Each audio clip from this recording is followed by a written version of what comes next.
Hello YouTube, Dave here again. Just a quick video. This is the first of two. Actually, I have another upload that's completely unrelated to this that's going to be coming out a little bit later today.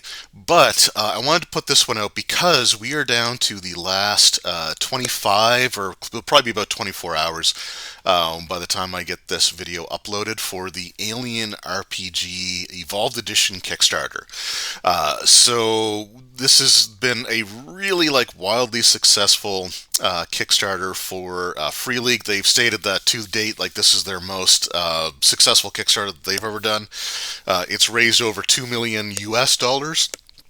As you can see here, because I'm Canadian, it's on the cusp of reaching $3 million Canadian.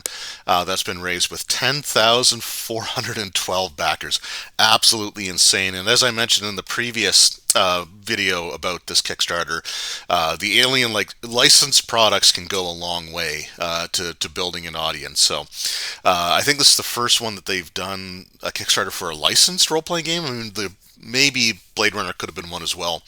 But yeah, 10,412 backers so far. And I just wanted to sort of share, because again, there's a few things that have been updated for this new, for the Kickstarter, sort of in its final moments. So if we take a look at the updates here, so we're in the final stretch.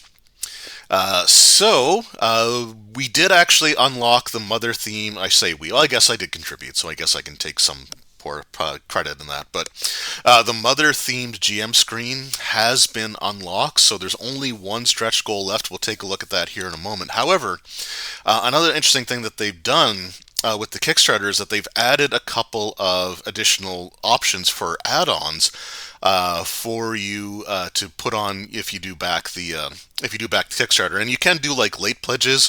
However, only pledges made during the actual Kickstarter campaign can be used towards unlocking the stretch goals. But there were people that were requesting being able to add on some of the other products from the Alien product line to their pledge, because they maybe are getting into it for the first time, or they hadn't picked them up initially. So the cinematic adventures of Destroyer of Worlds and Heart of Darkness are now available as add-ons, and I'm going to freely admit here, I didn't read any further than this. So I actually, as soon as I saw Destroyer of Worlds and Heart of Darkness, I immediately went on to my pledge manager, added those in addition to all the other things that I got, like extra copies of the starter set, extra copies of the core rulebook. I also had an extra copy of the cinematic scenario, the Rapture Protocol, and the minis as well, put on that for extra, so I can have sealed copies of those to go with the sealed copy of the special edition core rulebook. So I added those immediately because my brain wasn't telling me to read the whole thing. But these are not actually revised versions, so I do want to make that clear. If you already have Destroyer of Worlds and Heart of Darkness, they're going to be the exact same ones that are currently available. They're just adding these on for people that don't already own them. But they are compatible with the first edition, with basically just a few minor tweaks that would be required. So the biggest thing would be the way that they do armor, the character. I didn't actually mention this, I don't think, in the first video, but when it comes to stress and panic now, the idea that I have from seeing a Let's Play using the second edition rules is that panic and stress are two separate things, but the characters all now have what's called a resolve stat, and I don't think I mentioned that before. So you have this resolve number that you subtract from your rolls when you roll for stress or panic. So you roll 2d6 now and add your stress number to both stress rolls and panic rolls, but you also subtract your resolve value as well. So all you would need for the pre-gen characters is to give them their resolve score, which I'm sure is based off of something, based off one of their attributes. I'm sure of it. But once that happens, I will do a video talking about how to convert the characters, and then the only other things would be how armor works, and maybe some of the aliens, xenomorph stats might be slightly different, but I don't think that they are drastically changed. So it's really just a matter of like some of the equipment having like set values instead of like the way the armor was done in first edition, the way that ammo was handled in second edition, that kind of stuff. So if you don't have Destroyer of Worlds and you don't have Heart of Darkness, you can add those on to the pledge, which is really cool. So if we go back to updates here, so I don't think they're going to show a picture of it, unfortunately. I'd love to see what the mother screen looks like. I think it's just having the screen, the GM facing side of the screen be black with like the green computer text from the mother interface from Alien. But it says here the campaign has picked up speed again as we close on the finish line. They have unlocked the new design for the GM screen. The artists are working on the screen design right now, and it's looking very cool. We'll share it with you as soon as it's completed. Okay, and approved by the licensor. And they only have one more stretch goal left, which is the alien-themed dice bag. That is added to all pledges with the Roughneck bundle reward or above. So keep pushing and spreading the word in the final hours. Hopefully we'll get that too. So let's go to the campaign. Or I guess we can go into the rewards. I think we'll have it there. And no, we do want campaign. So if we go to the stretch goals. So again, the way that these things happened was they originally launched with 5 stretch goals, adding NPC cards to the Rapture Protocol box set, adding facehugger miniatures to the miniature set, the life path character creation for the core rulebook, having a supply dial to be included in the starter set, and to have a bonus xenomorph miniature included in the starter set. So those were the original 5 stretch goals, and they were all unlocked within the first 90 minutes of launch. So then they added another set of stretch goals, which included skirmish battle rules for the minis, which I'm really looking forward to. So you can basically turn the minis from the sets that they're going to be releasing for the Alien role-playing game and turn it into a miniature skirmish game, which I think is really, really cool. So they had those unlocked for the mini sets. They had the panic cards unlocked for the starter set, which is another great resource to make the starter set really worth having. And if the second edition starter set is going to be anything like the first edition one, I used the rule booklet from the starter set more when I was running games than I did the core rulebook, just because I have limited space. So like thinner books were preferable for me.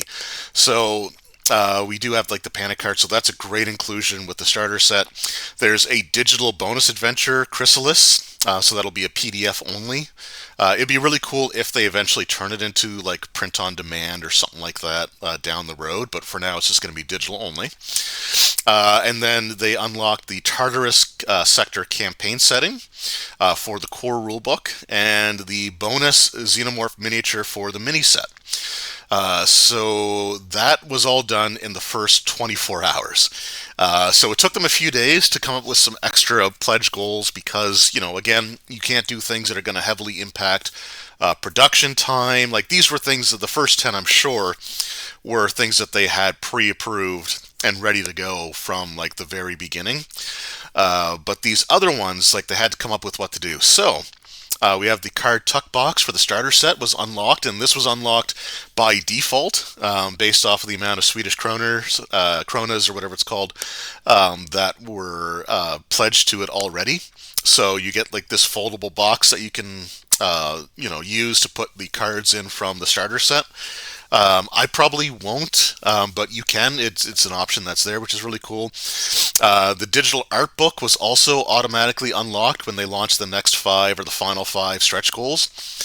So those two were just like by default, they had to be unlocked already because we had already gone beyond the 15 million kronas for the project.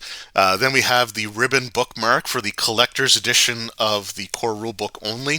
And the collector's edition is only going to be available, according to Free League, it's only going to be available for the Kickstarter, so it's not going to be reprinted later on. I'm sure they'll have like extra copies produced that they can take to conventions and stuff like that, but it's not going to be available through like regular retail. But that now includes a ribbon bookmark in there, which is great.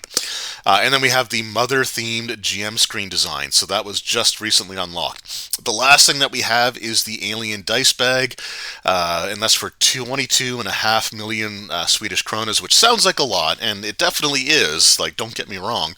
But if we go up to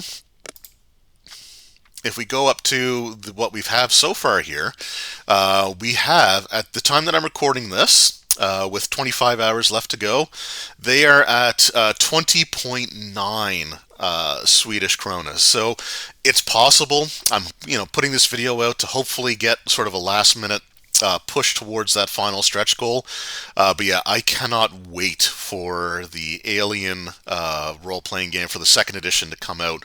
I cannot wait. I'm so looking forward to this that I'm chomping at the bit for this for this to arrive when it finally does, which I think it's scheduled to ship out early fall of this year. At least that was the plan initially. I don't know if that's changed or anything yet. But yeah, really cool stuff. The tariff situation, according to Free League, if you backed the Kickstarter, there really shouldn't be any problem with the tariffs affecting things. They do have fulfillment centers in different countries, so you shouldn't have to pay like any, tariffs are like an import fee kind of thing. So that shouldn't be affected by anything. In fact, they do have an update, I think, in here about that. So there's the word about tariffs. Oh. Yeah, so there's the stuff there. So they have fulfillment centers in the U.S. as well as the U.K., European Union, Australia, and Canada. So there shouldn't be any tariffs, import fees, or taxes if you live in any of those regions. So that's good to know. That was a question that I've seen pop up quite a bit. So anyway, we're really close to the final goal here, the final stretch goal. 25 hours, about 24 hours by the time this uploads to go. So anyway, if you haven't checked it out already, and you're interested in the Alien universe, this is a really fantastic role-playing game. It's one of the best sci-fi horror experiences that I've ever had. It's one of the best horror experiences as a game master that I've ever had. Like, the amount of fun that I've had running the Alien game, it's just hard to describe, and it's been a great time. So yeah, if you're interested, by all means, check it out. We've got one day left in the Kickstarter. So thank you all so very much. I appreciate it, and I'll see you in the next one. Until then, take care.